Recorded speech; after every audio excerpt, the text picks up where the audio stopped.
미 국토안보부가 미국 내 영주권 수속을 대부분 계속 허용하게 될 것임을 CBS 뉴스에 보낸 특별 성명을 통해 밝혔습니다. 올해 3월 기준 연방정부 소속 변호사는 약 3만 7천 명으로 지난해 말보다 17% 감소한 것으로 나타났습니다. 트럼프 대통령이 잠정 합의안을 놓고 최종 승인 대신 수정 제안을 이란 측에 보내 이란의 전쟁 끝내기가 다시 지연되면서 유가는 오름세로 돌아서고 있습니다. 연방정부에서 신생아들에게 $1,000씩 제공하는 트럼프 어카운트가 웹사이트에 이어 앱까지 설치하고 7월 4일부터 가동할 채비를 마치고 있습니다. 민주당이 트럼프 대통령의 사법피해자 기금을 무효화하기 위한 연방의회 내 절차에 착수했습니다.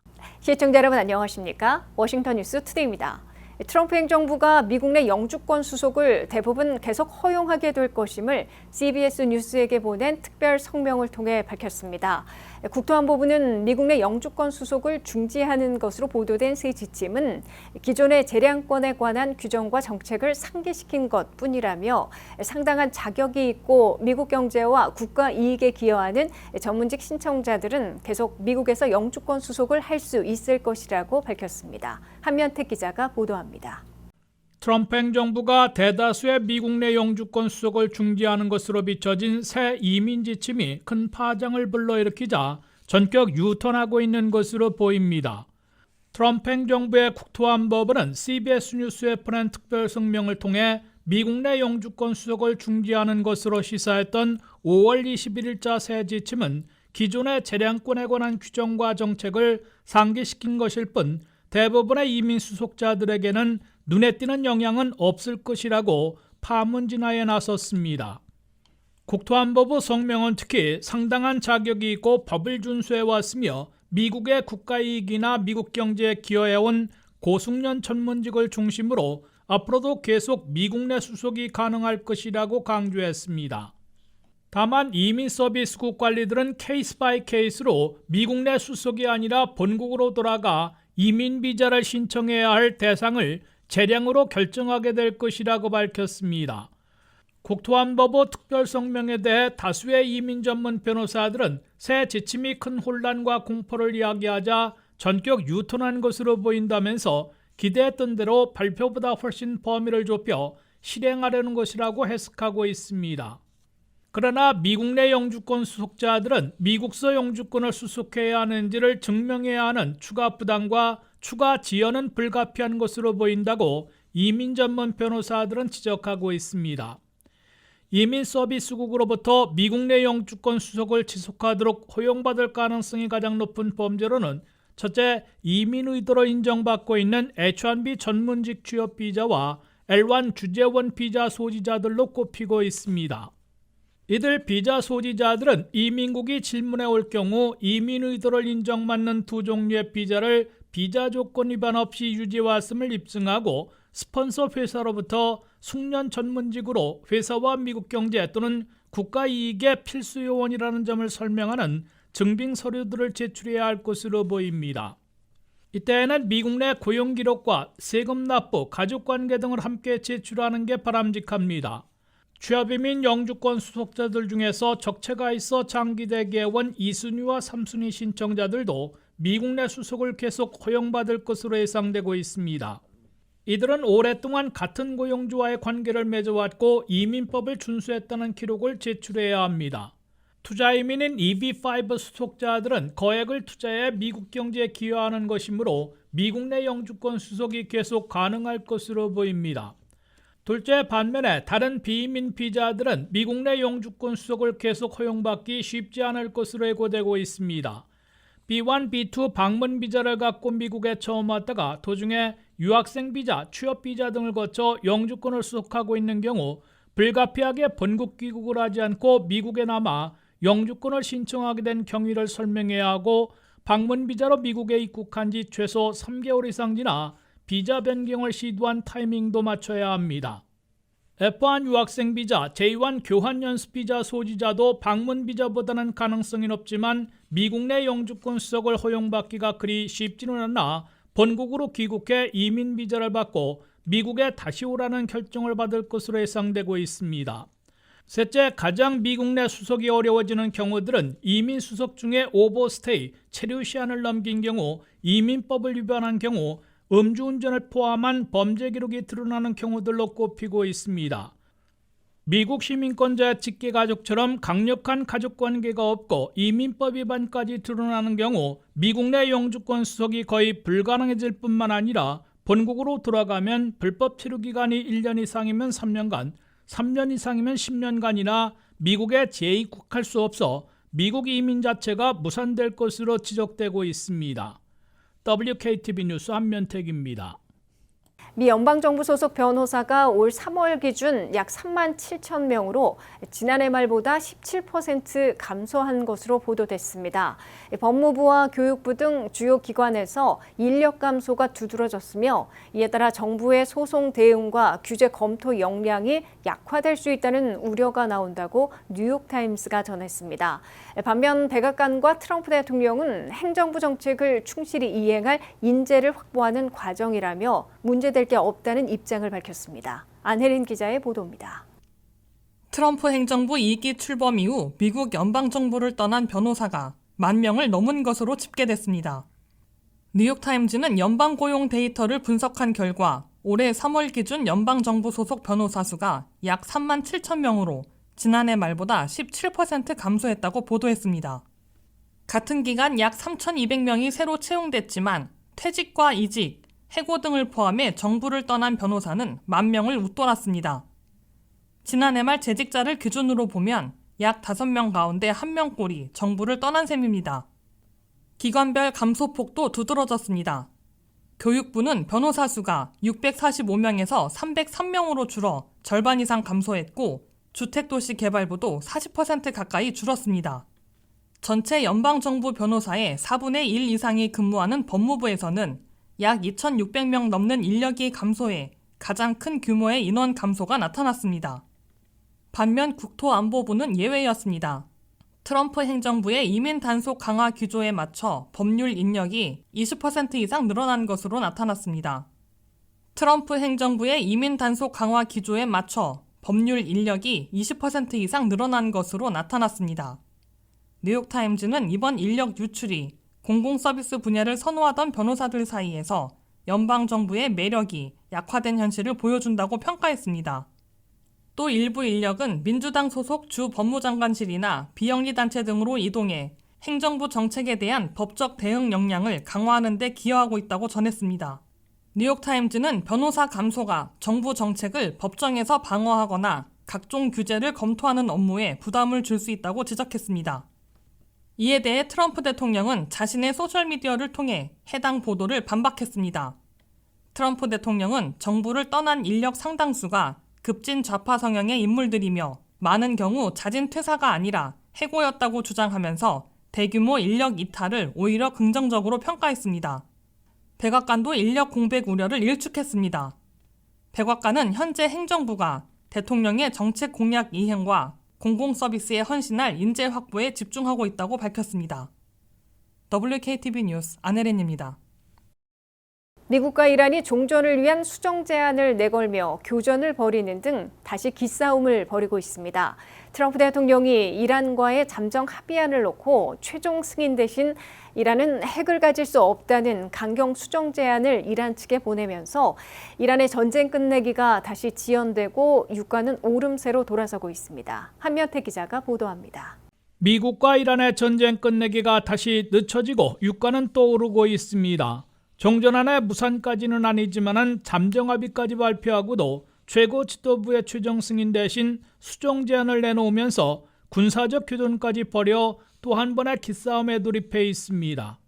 도널드 트럼프 대통령은 잠정 합의안을 놓고 백악관 상황실 회의를 2시간여 동안이나 가졌으나 최종 승인하는 대신에 수정 제안을 이란 측에 보냈습니다. 이란 최고 지도부도 수정안을 내놓을 것으로 맞대응하고 있습니다. 최종 타결이 늦춰진 가운데 미군은 이란 남부의 방공망과 드론 기지에 대한 전투기 폭격을 단행했습니다. 이란의 이슬람공화국 혁명수비대는 쿠웨이트 주둔 미군 기지를 향해 미사일을 발사하고 드론 공격을 가했습니다. 양측 모두 엄청난 피해는 발생하지 않은 것으로 보여 기싸움 성격의 교전으로 간주되고 있습니다. 트럼프 대통령은 잠정합의 중에서 미국이 이란의 동결자금 해제에 부담을 느끼고 이란의 답변이 너무 늦게 진행되고 있는데 불만을 표시한 것으로 알려지고 있습니다. 트럼프 대통령은 잠정합의에서 이란 측에 더 강화된 조건들을 수정 제안했다고 밝혔으나 구체적인 내용은 공개하지 않고 있고 중대 변화는 없는 것으로 보도되고 있습니다. 트럼프 대통령은 특히 이란 측에 대한 강한 분노를 터뜨리는 게 아니라 미국 내에서 민주당과 일부 공화당 의원들이 빠르게 진행하려는 나의 발목을 잡고 있다고 성토해 최종 승인을 미루고 있는데 내부 문제 때문인 것으로 시사하고 있습니다. 이에 따라 미국과 이란의 종전을 위한 기본합의 양해각서는 소폭의 수정을 거쳐 머지않아 최종 승인될 것으로 예상되고 있습니다. 다만 은신 중인 이란의 최고 지도자가 트럼프 대통령의 수정 제안을 받아보고 판단한 후에 최종 승인하는 데 적지 않은 시간이 걸릴 것으로 예고되고 있습니다. 트럼프 대통령이 잠정합의에 최종 승인하는 대신 수정 제안을 보냈고 군사적 교전까지 벌어졌다는 소식에 국제유가는 배럴당 94달러 내지 97달러로 다시 7 내지 8%나 급등하고 있습니다. 미국 내 휘발유 값도 6월의 첫날 전국 평균으로 4달러 32센트로 급락하지 못하고 거의 제자리하고 있습니다. WKTV 뉴스 한면택입니다. 신생아들에게 연방정부에서 $1,000씩 제공하는 트럼프 어카운트가 웹사이트에 이어 앱까지 가동하고 7월 4일부터 $1,000씩 입금해줄 준비에 돌입했습니다. 이번 세금 보고 과정에서 미국 어린이 600만 명이 가입했고 웹사이트와 앱을 통해 가입할 수 있으며 그중에서 신생아 120만 명이 $1,000씩 받을 자격을 얻었다고 연방 재무부가 밝혔습니다. 미국 신생아들은 물론 18세 이하로 소셜 시큐리티 번호만 있으면 가입할 수 있는 트럼프 어카운트가 공식 가동할 채비를 하고 있습니다. 트럼프 어카운트.gov라는 웹사이트를 개설한 데 이어 앱까지 가동하고 있습니다. 트럼프 어카운트.gov라는 웹사이트에 가면 앱을 다운로드 받은 후에 계정을 관리할 수 있게 됩니다. 연방 재무부는 이번 연방 세금 보고 과정에서 트럼프 어카운트에 가입한 미국 어린이들이 600만 명에 달하고 있다고 밝혔습니다. 그중에서 연방정부로부터 $1,000씩 제공받을 자격이 있는 신생아들은 120만 명으로 나타났다고 재무부가 설명했습니다.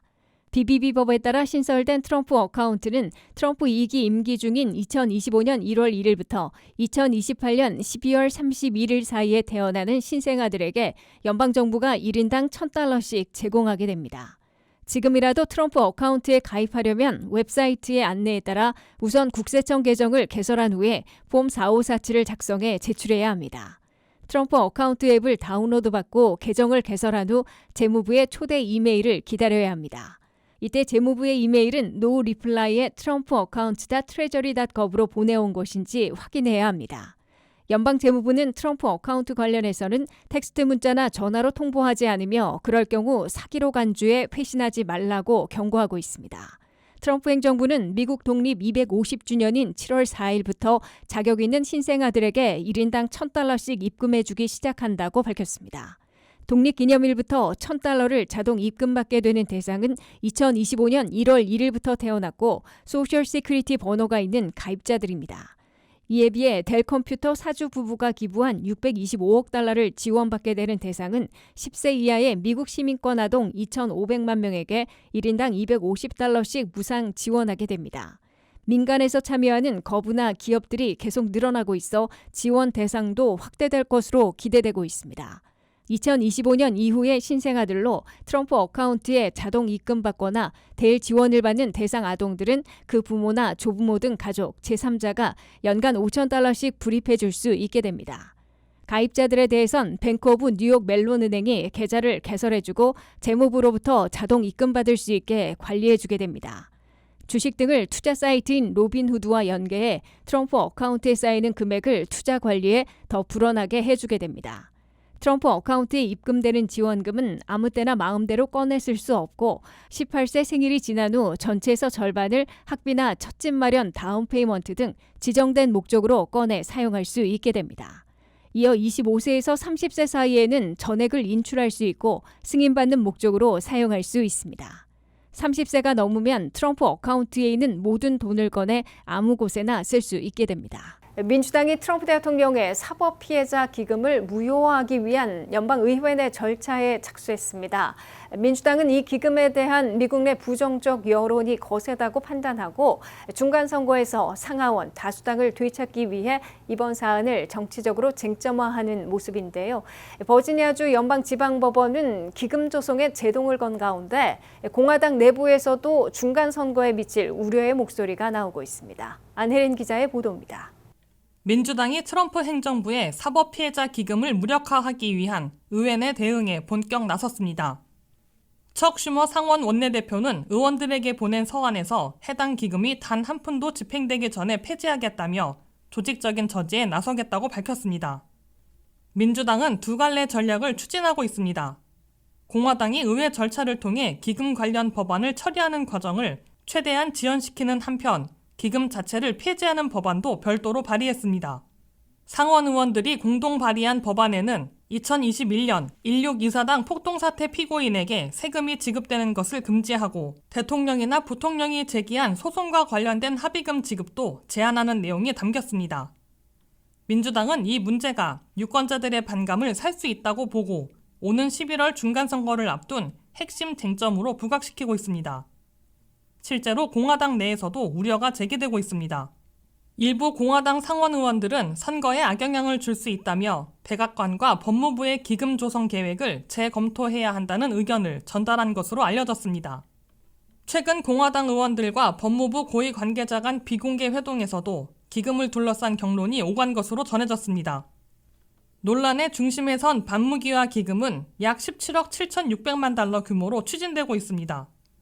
트럼프 대통령이 자신의 납세 기록 유출과 관련해 국세청을 상대로 제기한 100억 달러 규모 손해배상 소송을 취하하는 대신 법무부가 해당 기금을 조성하는 방안이 검토된 것으로 알려졌습니다. 하지만 이 기금이 트럼프 대통령 지지자나 16의사당 폭동 관련자들을 지원하는 데 활용될 수 있다는 비판이 이어지고 있습니다. 여기에 법무부가 향후 트럼프 일가를 상대로 세금 관련 소송을 제기하지 않기로 했다는 이면 합의 의혹까지 제기되면서 논란은 더욱 커지고 있습니다. 법원도 제동을 걸었습니다. 버지니아주 연방지방법원은 지난달 29일 기금을 통한 배상금 지급을 일시 중단하고 소송이 진행되는 동안 기금 조성 절차 역시 멈추라고 명령했습니다. 기금의 적법성과 사용처를 둘러싼 논란이 계속되면서 해당 사안은 의회와 법원, 그리고 정치권 전반의 주요 쟁점으로 떠오르고 있습니다. WKTV 뉴스 안혜린입니다. 이상으로 워싱턴 뉴스투데이를 마치겠습니다. 시청해주신 여러분 고맙습니다.